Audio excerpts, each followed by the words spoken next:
on the 30th, the full moon, we have an eclipse. We have the opening of the last eclipse window in 2020. When I tune into that full moon, I feel like a flash of energy. It feels like a big exposure, a big revealer, a big like flash of lightning energy coming through. Like the eclipse itself is powerful. That is the night. Tomorrow night, new moon, and that night are the nights to be in ceremony in some way, whether it's personal or not. Like, and it probably the 11/11 as well, and maybe the 21st. Like, just be in ceremony. Like, just, you know, be in ceremony, which means you're not in story. It means you're in expand. You know, ceremony is kind of the choice not to be in story, basically. But of course, we can mark ceremony with all sorts of beautiful symbolic things. But yeah, if you only do 3, then do the 3 moons. If you only do 2, then do, I would say, the 2 full moons. The full moon eclipse is going to be epic. Like I just see this like flash of energy, like a reset energy, and you know, I actually had the eclipse wrong in my diary. I had it that it was starting in December, and I'm actually so happy that the eclipse window starts on the 30th of November, because it means we get our eclipse window before the 21st of December. And those of you that know Magic Month will know that I am obsessed with eclipse windows, because eclipse windows, and I only discovered this through a combination of Magic Month and my own path. You know, eclipses are about shadow, the shadows that are cast across the moon and the sun.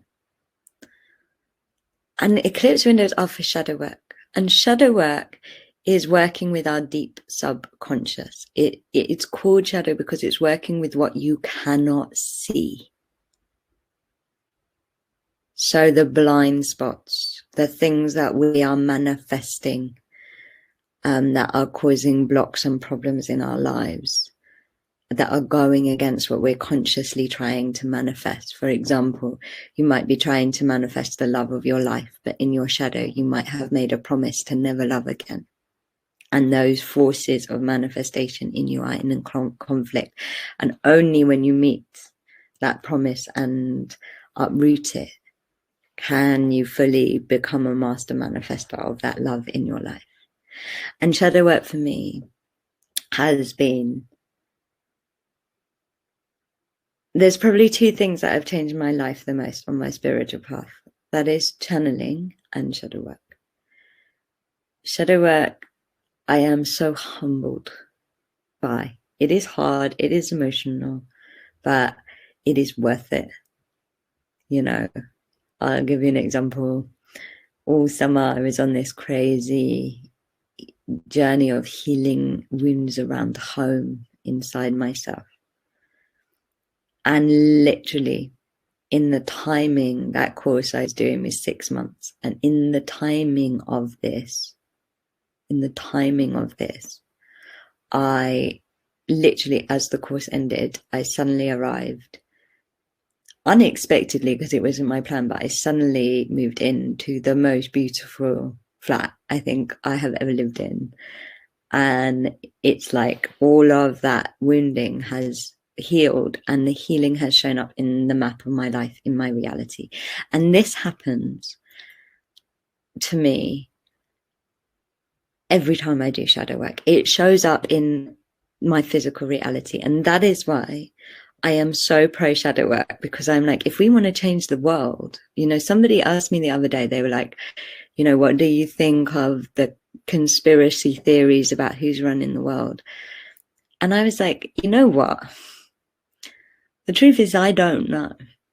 I don't know if this world is being corrupted by alien races or ancient family lineages or whatever. But what I can tell you is wounds are running this world. Shadow is running this world.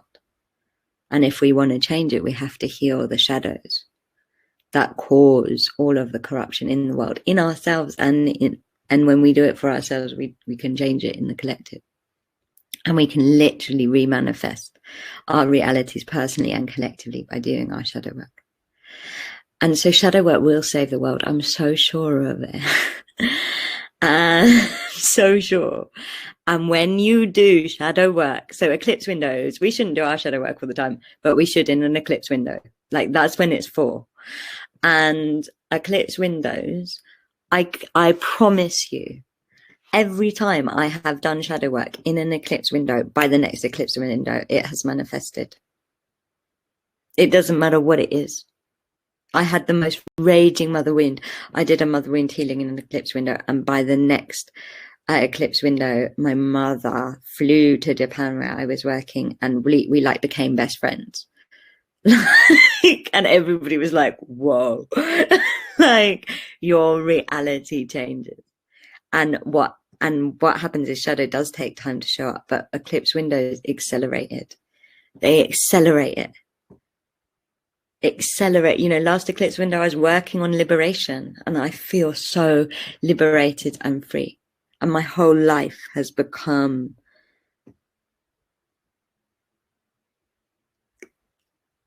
from wounds of codependency to not, to living independence, but just in time. Like this is why eclipse windows, I'm like, everybody needs to do their shadow work. And so yes, between then and mid-December, you have got to use that window, because that is the last big opportunity to heal before the 21st of December. That is the lot. If you want to heal the big stuff, I suggest that everybody does an unmasking of their truth, because we are walking around masked. And in fact, Starlight will do that. And I'm going to hold all of you responsible for reminding me that there will be that alchemy healing happening.